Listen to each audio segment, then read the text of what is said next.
나이다. 아멘. 자, 여기까지 읽겠습니다. 1장 9절부터 11절까지만 읽도록 하겠습니다. 자, 오늘은 한나의 기도에 대해서 다시 한번 말씀을 드리겠습니다. 사무엘상을 시작하면서 우리에게 가장 강력하게 다가오는 사건은 한나의 기도입니다. 여러분, 삶은 문제의 연속이죠. 우리는 살아가는 동안 끊임없이 우리에게 찾아오는 문제들에 부딪히게 되고 그 문제들을 해결하면서 살아가게 됩니다. 그런데 우리가 살다 보면 문제에 부딪혔을 때 어떤 마음이 드느냐 하면 그 문제를 피하고 싶은 마음이 듭니다. 문제에 맞닥뜨리지 않고 계속 피하게 되면 그 사람의 정신적인 상태나 정서적인 상태가 병이 들게 되죠.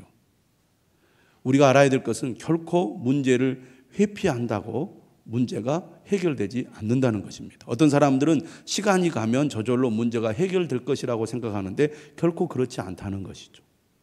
그러므로 문제가 생겼을 때 그 문제에 무관심하거나 문제를 피하려 들면 결코 우리에게 유익이 되지 않는다.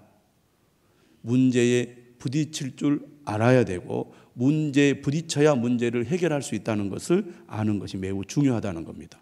그런데 왜 사람들은 문제를 피하려고 하고 또 문제가 생겼을 때 시간이 지나면 저절로 해결되기를 바랍니까? 문제에 맞닥뜨리는 것이 고통을 주기 때문입니다. 문제가 생긴다는 것은 우리에게 그만한 고통이 따라온다는 것인데 문제를 피하면 일단 고통으로부터 좀 벗어날 수 있다는 생각이 들거든요. 그런데 그렇게 해가지고는 해결이 안 돼요. 문제가 생겼을 때는 반드시 문제에 맞닥뜨려야 되는데 그 문제에 맞닥뜨리는 것이 고통스럽지만 사람은 고통을 통해서 배운다는 것을 분명히 알아야 됩니다. 한번 따라서 합시다. 고통을 통해 배운다. 우리는 고통을 통해서 배웁니다. 다시 말하면 고통을 통해서 성장하게 되고 성숙하게 된다는 거죠. 우리가 자녀들을 양육할 때도 이 사실을 분명히 가르치고 이 훈련을 잘 하도록 안내해야 됩니다. 우리 자녀들이 문제에 맞닥뜨려서 그 문제를 해결하려고 노력을 하도록 우리가 자녀들을 길러야지 문제가 생겼을 때 도망가려고만 한다든지 도망가게끔 자녀들을 방치한다면 그 자녀는 성장하지 못하고 성숙해지지 못할 것입니다. 기도는 무엇입니까? 기도는 문제를 맞닥뜨리는 것입니다. 우리 삶에 문제가 생겼을 때 그 문제를 회피하지 않고 문제에 내가 부딪혀서 그 문제를 해결하겠다는 그 의지를 보이는 것이 기도라고 할 수 있겠습니다. 근데 기도는 무엇입니까? 나 혼자 문제를 해결하는 것이 아니라 하나님과 함께 하나님의 도우심을 받아 하나님의 능력으로 내 삶의 문제를 해결하겠다는 것이 바로 기도라고 할 수가 있겠습니다. 한나는 어떤 여인이었습니까? 기도하는 여인이었죠. 기도하는 어머니였습니다. 한나의 기도는 어떤 기도였습니까? 한마디로 말하면 간절하고 절박하고 끈질긴 기도였습니다. 우리가 1장을 통해서 한나가 하나님께 드리는 기도를 보면 얼마나 간절합니까? 얼마나 절박합니까? 얼마나 그가 끈질깁니까? 기도는 바로 한나처럼 해야 된다는 것을 우리가 알 수가 있는데요. 왜 한나가 이렇게 간절하고 절박하고 끈질기게 기도했습니까? 첫째는 바로 그의 삶이 너무 고통스럽고 괴로웠기 때문입니다. 문제가 심각할수록 자신의 힘으로 도저히 그 문제를 극복할 힘이 없을 때 어떻게 해야 됩니까? 기도할 수밖에 없는 거죠. 너무나 힘들고 괴로우니까 한나처럼 기도하는 겁니다. 그런 의미에서 우리의 삶에 고통이 찾아온다는 것은 결코 불행한 것만은 아닙니다. 왜냐하면 삶의 문제로 인하여 고통이 찾아오면 그 고통 때문에 하나님께 기도하게 되거든요. 하나님을 간절히 찾게 되거든요. 그런 의미에서 한나의 기도는 바로 고통 가운데서 그 괴로움을 해결하기 위하여 하나님 앞에 기도했다고 볼 수 있습니다. 두 번째로 한나가 왜 이렇게 간절하고 절박하고 끈질기게 기도했습니까? 자신의 문제를 해결해 주실 분은 하나님밖에 없다는 분명한 믿음이 그녀에게 있었기 때문입니다. 여러분 2장 6절에서 10절을 보시기 바랍니다. 한나가 기도 응답을 받은 후에 아들을 하나님 앞에 바치면서 서원 기도를 하는 내용이 나옵니다. 서원을 이제 이행하면서 하나님 앞에 감사의 기도를 드리는 내용이 2장에 나오지 않습니까?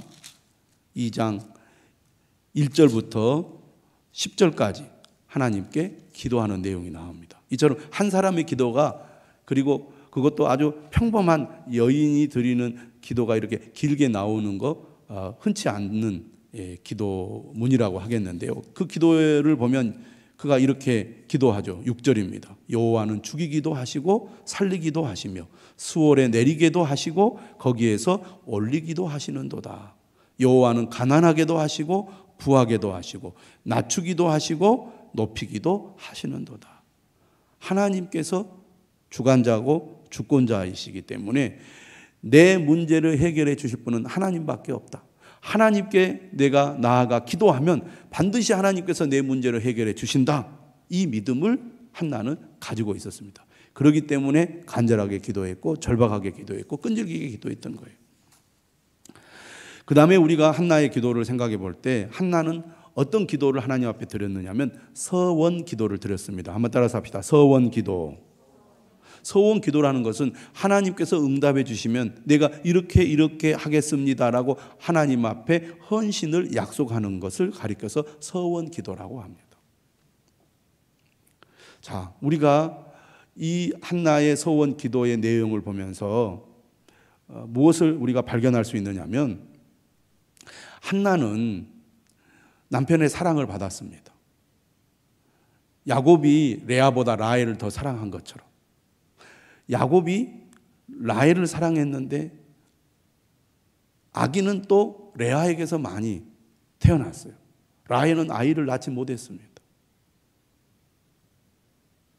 마찬가지로 한나도 남편의 사랑을 많이 받았지만 임신을 못했습니다. 그녀가 임신하기 위해서 또 남편과 함께 얼마나 많은 노력을 했겠습니까? 그런데 그들이 서로 그렇게 끔찍이 사랑하고 남편의 사랑을 듬뿍 받으면서 노력 끝에 만약에 임신을 하고 아들을 낳았다면 아마 그 아들은 한나에게 있어서 우상이 되었을 겁니다. 얼마나 귀한 자식이겠어요. 얼마나 어렵게 낳은 자식이었겠습니까? 그런데 이 한나가 임신을 못한 것은 누가 그렇게 하신 것입니까? 하나님께서 하신 일입니다.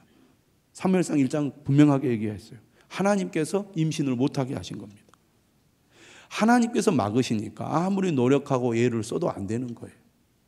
왜 하나님께서는 한나의 임신을 막으셨을까요? 우리가 사무엘상을 통해서 내릴 수 있는 결론은 이겁니다. 한나로 하여금 하나님의 뜻대로 기도하게 만드시려고 하나님께서 한나의 임신을 막으신 겁니다. 남편의 사랑을 많이 받았기 때문에 그가 쉽게 임신을 하고 쉽게 아이를 가졌다면 아마 그녀에게는 남편이 최고고 자식이 최고고 가정이 최고였을 거예요. 아마 하나님은 멀리 했을지 모릅니다. 그런데 삶이 너무나 힘들고 고통스럽고 특히 둘째 부인 분인나가 그녀를 너무 괴롭게 했잖아요. 그런 삶의 환경이 그녀로 하여금 하나님을 더 의지하게 했습니다.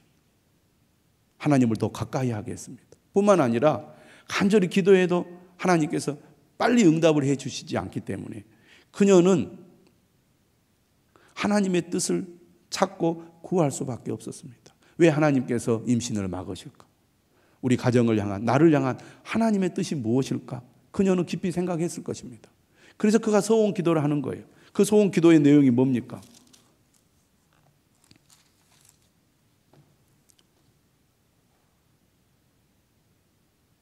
11절에 그 내용이 나오죠. 내가 그의 평생에 아들을 주시면 내가 그의 평생에 그를 여호와께 드리겠습니다. 하나님께서는 새로운 시대를 여시려고 합니다. 하나님께서 새 시대를 여시기 위해서는 새 인물을 준비시킬 필요가 있어요. 이 한나의 가정을 통해서 하나님은 사무엘을 준비시키고자 원하셨습니다.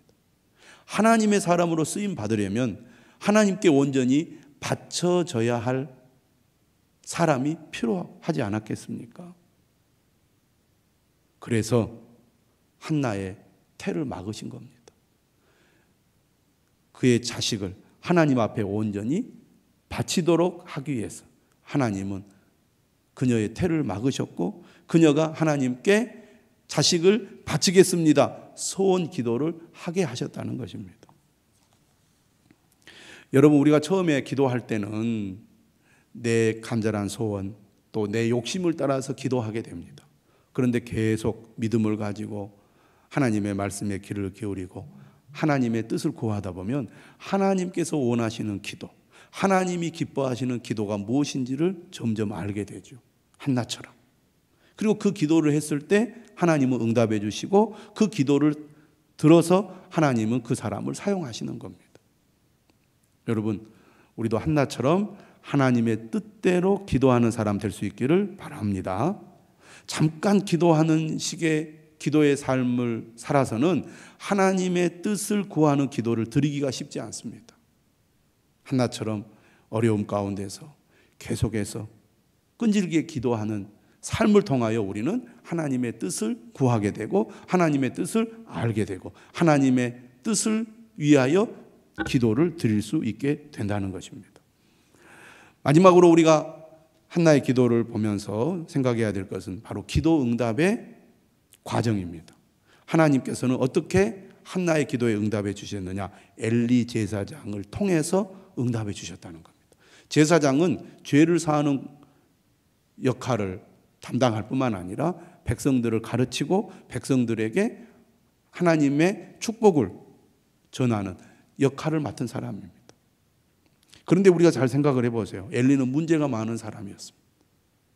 그럼에도 불구하고 하나님은 그를 하나님의 종으로 들어 사용하셨어요. 축복의 통로로 사용하셨습니다. 한나가 기도할 때 엘리 제사장이 오해하잖아요. 술 취했다고. 그런데 한나는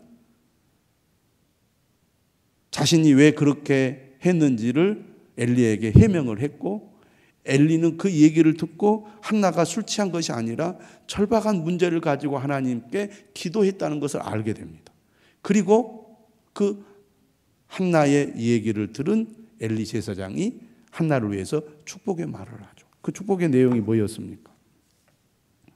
17절에 그렇게 말하죠. 평안히 가라. 이스라엘의 하나님이 네가 기도하여 구한 것을 허락하시기를 원하노라. 축복의 말을 했습니다. 축복했죠. 그때 한나는 그 제사장의 축복을 믿음으로 받습니다. 이렇게 얘기하죠. 당신의 여종이 당신께 은혜 입기를 원하나이다. 믿음으로 엘리 제사장의 축복을 받았죠. 그 증거가 뭡니까? 18절 끝에 이렇게 되어 있습니다. 그가 그렇게 믿음으로 받아들이고 가서 먹고 얼굴에 다시는 근심빛이 없었더라. 엘리를 통하여 하나님께서 응답해 주셨음을 그는 믿었다는 것이죠. 그만큼 그는 하나님을 향한 절대 신뢰가 있었을 뿐만 아니라 하나님의 종에 대한 신뢰도 있었다는 겁니다. 이것을 보면 엘리 제사장보다 누가 더 중요합니까? 한나의 믿음이 훨씬 중요해요. 여러분, 교회는 불완전하고 교회의 영적인 지도자가 불완전해도 하나님께서 교회를 통해서 영적인 지도자를 통해서 그의 성도들에게 말씀하시고 또 축복하시고 응답하신다는 것을 여러분들이 꼭 기억할 필요가 있습니다. 엘리는 부족한 점이 많았지만 한나가 믿음으로 반응하고 하나님의 약속의 말씀을 엘리를 통해서 받음으로 그가 응답받는 사람이 되었던 것입니다. 오늘 우리도 한나의 기도를 생각하면서 간절하게 기도하는 이 밤이 될 수 있기를 바랍니다. 간절하고 절박하며 끈질기게 기도하시기를 바랍니다. 내 뜻대로 구하는 기도가 아니라 하나님의 뜻대로 기도하는 기도의 시간이 되기를 바랍니다. 교회를 통해서 또 우리가 예배를 통해서 영적인 지도자를 통해서 하나님은 말씀하시고 또 우리에게 축복하십니다. 그러므로 교회를 귀하게 여기고 또 금요 기도의 시간을 귀하게 여기고 이 시간 간절한 마음으로 기도함으로 하나님의 응답을 받는 저와 여러분들이 되시기를 주님의 이름으로 축원합니다.